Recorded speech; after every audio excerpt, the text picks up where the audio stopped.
یہ ہمارے چینل کی دوسری ویڈیو ہے اور ہم آہستہ آہستہ آپ کو جودت کے بارے میں بتاتے رہیں گے۔ جودت کی کون سی ہابیز ہیں اور جودت کیا کرتا ہے، جودت کو چلنے کا کیوں پرابلم ہے، اس کے ساتھ ایسا کیا ہوا ہے، کیونکہ جو بھی ویڈیو دیکھتا ہے اس کے بعد پھر اس کے ذہن میں یہ خیالات آتے ہیں کہ وہ جودت کو یہ کیا ہوا ہے، اور اس طرح کے سوالات پوچھے جاتے ہیں۔ کیونکہ اس سے پہلے بھی جودت کا ایک چینل ہم نے بنایا تھا سویٹ کوزیم کے نام سے، جو ہیک ہو گیا ہے۔ اس کے بعد سے پھر ہم نے یہ دوسرا اپنا چینل بنایا ہے۔ اب امید کرتے ہیں کہ یہ والا چینل ہمارا چل پڑے اور یہ ہیک نہ ہو، کیونکہ اس پہ جودت نے بھی بہت محنت کی تھی اور میرا بھی کوکنگ چینل تھا، تو میری بھی کافی اس پہ محنت لگی اس کو بنانے میں، اور اتنا سب کچھ ظاہر ہے ٹائم لگتا ہے ہر کام کرنے کے لیے۔ تو جودت کا یہ ہے کہ جودت ہمارا سب سے بڑا بچہ ہے اور بالکل دکھنے میں تو ہیلدی لگ رہا تھا، بالکل ٹھیک تھا، ایسا کوئی پرابلم نہیں تھا جب اس کی پیدائش ہوئی۔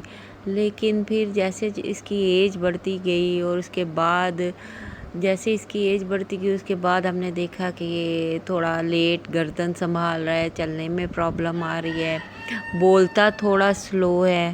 تو اس وجہ سے پھر ہمیں خیال آیا کہ جودت کو ڈاکٹر کے پاس لے کے جائیں۔ تو جودت کو پھر ہم نے ڈاکٹر کے پاس مختلف ڈاکٹرز کو بھی دکھایا، بڑے شہروں میں بھی لے کے گئے۔ تو کسی نے کچھ کہا، کسی نے کہا آکسیجن کی کمی ہوئی تھی جب اس کی پیدائش کے ٹائم، کسی نے کہا اس کی سیزیرین تھا، لیٹ ہو گیا، تو اس کے مسل کمزور ہیں، ویک ہے، کوئی کہتا تھا یہ کور کر جائے گا اپنی بیماری، کوئی کہتا تھا کہ یہ بڑھنے والی بیماری ہے اور بچوں میں بھی آئے گی۔ لیکن اللہ کا شکر ہے میرے باقی 3 بچوں میں ایسا کوئی پرابلم نہیں ہے۔ اسی طرح پھر جودت تھوڑا سا کچھ بڑا ہوا، بڑا ہونے کے بعد پھر ہم نے دیکھا کہ جودت پہلے سے تھوڑا ڈاؤن گیا ہے، لیکن تھوڑا رک گیا ہے ایک سٹیج میں آ کے، اور اس کو یہ ہے کہ پھر فٹس آنے لگ گئے۔ فٹس جب پہلا فٹس آیا تو ہم بہت پریشان ہوئے کہ یہ کیا ہو گیا، اور میرا میاں اور ہم سب پریشان ہو گئے۔ لیکن یہ ہے کہ پھر ہمیں پتہ چل گیا، ڈاکٹر کو چیک اپ کروایا تو پتہ چلا ہے اس کو فٹس کیوں آ رہے ہیں، اس کا علاج ہوا ہے، اب یہ میڈیسن کھاتا ہے۔ تو یہ ہے کہ شکر ہے اب اللہ میاں نے، اس کو پہلے ڈیلی فٹس بھی آنے لگے تھے، کچھ 10 دن کے بعد آتے تھے، تو پھر جس دن اسے تکلیف ہوتی تھی تو یہ پھر کافی دیر پھر یہ سوتا رہتا تھا، اس میں بے ہوشی سی طاری ہو جاتی تھی اس کو، پھر تھوڑی دیر بعد پھر اس کے سر میں درد آہستہ آہستہ صحیح ہوتا ہے، سونے کے بعد زیادہ نیند لینے لگ جاتا ہے۔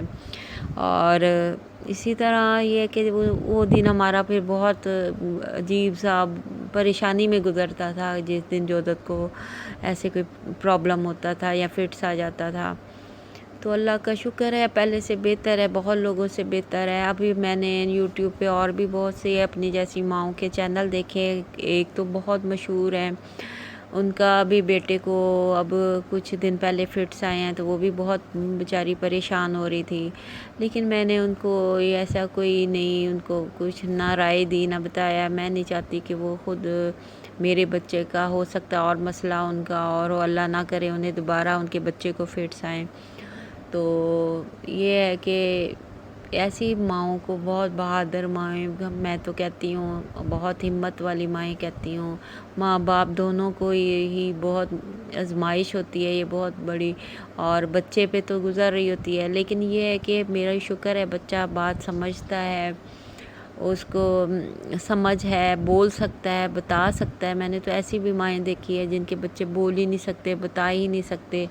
تو شکر ہے اللہ میاں کو، ہر حال میں ہمیں اللہ میاں کا شکر کرنا چاہیے کہ اللہ نے ہمارے بچے کو بہت سے بچوں سے بہتر بنایا ہے، اور ہمیں اپنی بھی صحت کا شکر کرنا چاہیے۔ صبح اٹھتے ہیں ہم اپنے پاؤں پہ چل کے کھانا کھاتے ہیں، منہ دھوتے ہیں، صاف وغیرہ اپنے ہاتھوں سے ہر کام کر سکتے ہیں، اپنی آنکھوں سے دیکھتے ہیں، ہمارا صحت صحیح ہے، ہم سوتے ہیں، جاگتے ہیں، کھانا یہاں تک کہ ہمارا شکر ہے کہ معدہ صحیح ہے، کھانا کھاتے ہیں، ہضم ہوتا ہے۔ ایک ایک چھوٹی چھوٹی سے چھوٹی چیزوں کا بھی اللہ کا شکر ادا کرنا چاہیے، جن پہ ہمارا ذہن بھی نہیں جاتا کہ یہ کتنی بڑی نعمت ہے اللہ میاں کی۔ تو انشاءاللہ میں آئندہ اور بھی جودت کی ویڈیو بنا کے ڈالتی رہوں گی اور آپ کے ساتھ شیئر کرتی رہوں گی جودت کی باتیں. تو امید ہے آج کی ویڈیو آپ کو اچھی لگی ہوگی. اللہ حافظ.